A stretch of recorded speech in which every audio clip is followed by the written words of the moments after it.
All right, so I'm reading the Mystery Method, and I I just had this mind blowing moment with Claude because I have it teach me Socratically, and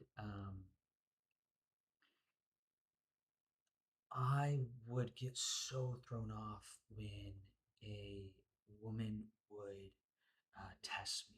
Even just the idea of it like pissed me off, and this is why I got away from Mystery Method was because it just felt so performative.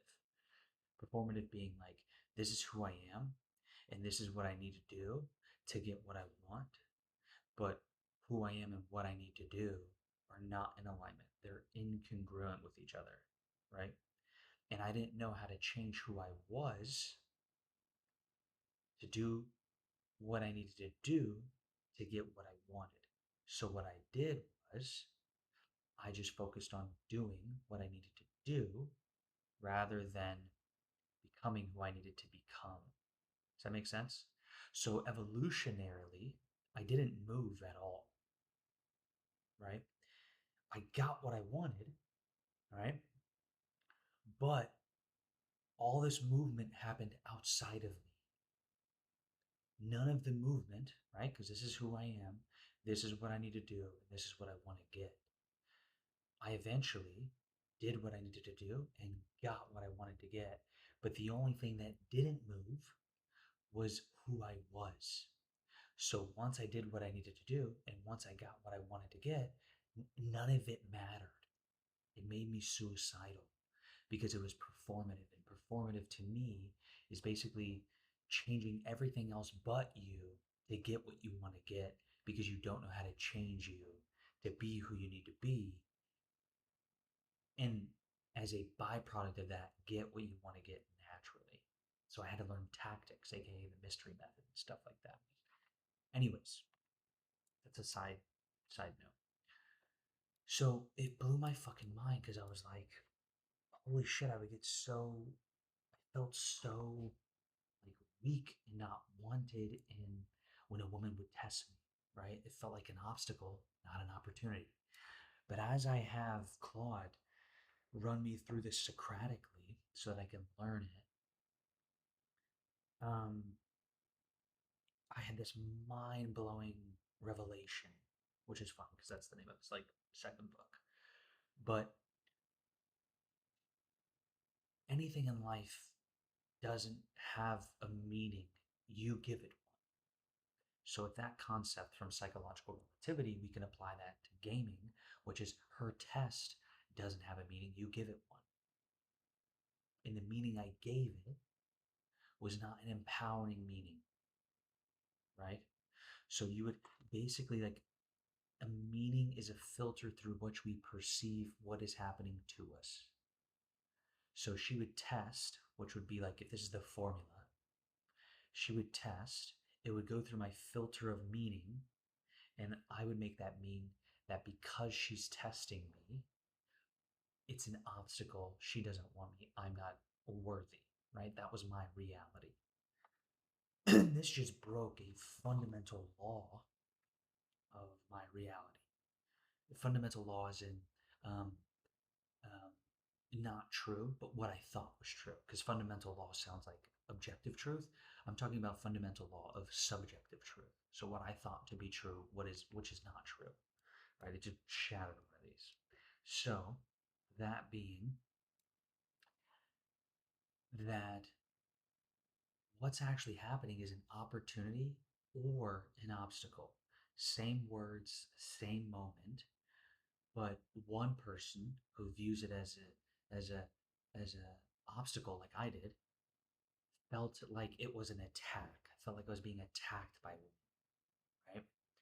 Which is so funny because they could tell because then I would neg, and then it would be like, yo, you're an asshole, right? Um, so it's so funny because the unobservable just controls the observable, like by far. So, but a man who views it as an opportunity feels an invitation. And we're going to talk about why that could possibly be an invitation. But nothing outside changed. The man who feels attacked and the man who feels an invitation, Nothing outside actually changed. Only the lens that they were perceiving life through and the meaning that they were giving life was different. So the physics behind this psychological relativity, this the physics behind this perception, the physics behind meaning, is is um, is relative based. So Einstein, love you, big dog, big E. Um, Einstein said there is no absolute reference frame. This this right here we could stop the video on because that is bone chilling. That is like I get the chills when I hear that because when you truly understand that and grasp that there is no absolute reference frame, then really there is no objective truth, or is there? I'm not sure, but based off of that, I'm like, wow, okay, that's really interesting. The deeper you get into psychological relativity and game and meaning and how you react to things and how you perceive things and how it's all connected, when you hear that there's no absolute reference frame, it's like all I hear is freedom. Because I used to feel so stuck in my perception that it felt like that was an absolute reference frame. And that's why I wanted to die, was because I was like, this is my life and there's no way to change it. Um, but now that I understand change is a function of perception, not a function of time, all I need to change is how I see things, and then everything else will change. Because this is a perfect example. So, Einstein says that there's no absolute reference frame. The event depends on the observer.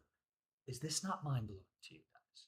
Is this not mind blowing to you guys? This is so true for psychological relativity as well. The event that someone says is happening to them or someone that says is happening depends on the observer. So her test, right, is neutral.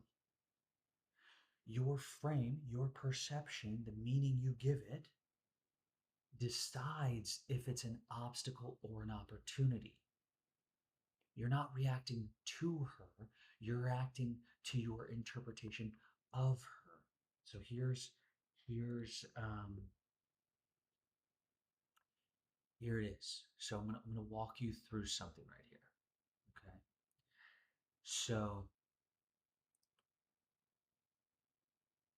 if a woman pulls back in game theory, is that a test or is that a rejection? Let's say for this example, it's a test.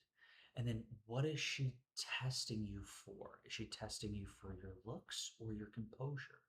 Well, usually a man's value in the sexual marketplace is more determined by his composure, his groundedness, more so than how he looks. So let's just assume that's true for the video.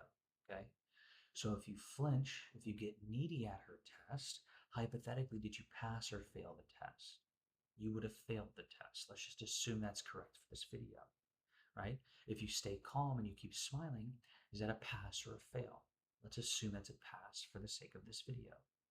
So her test then theoretically, for the sake of this video, would filter out which kind of men. Men that are not grounded, right?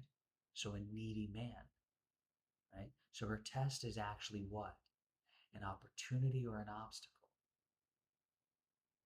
This is mind blowing to me. It's an opportunity. It's an opportunity for her to discover if you're grounded. It's an opportunity for you to discover if you're grounded. And this is why relationships are phenomenal vehicles for evolution because a woman, especially, will show you where you are still attached.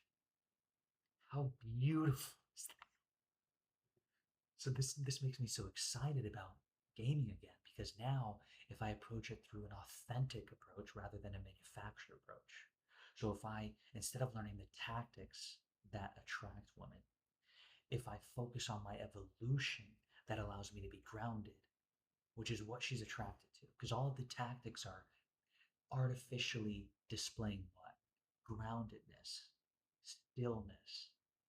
So if I can just focus on stillness, would be a byproduct of that, having better game. See, so one is what I do, the other one is who I am.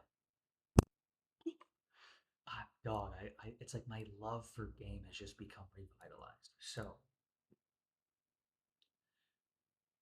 if you see it as an obstacle, you tighten, you defend, and you resist. But if you see it as an opportunity, you relax, you play, you connect. So the test was never the problem, the lens you looked at it through was.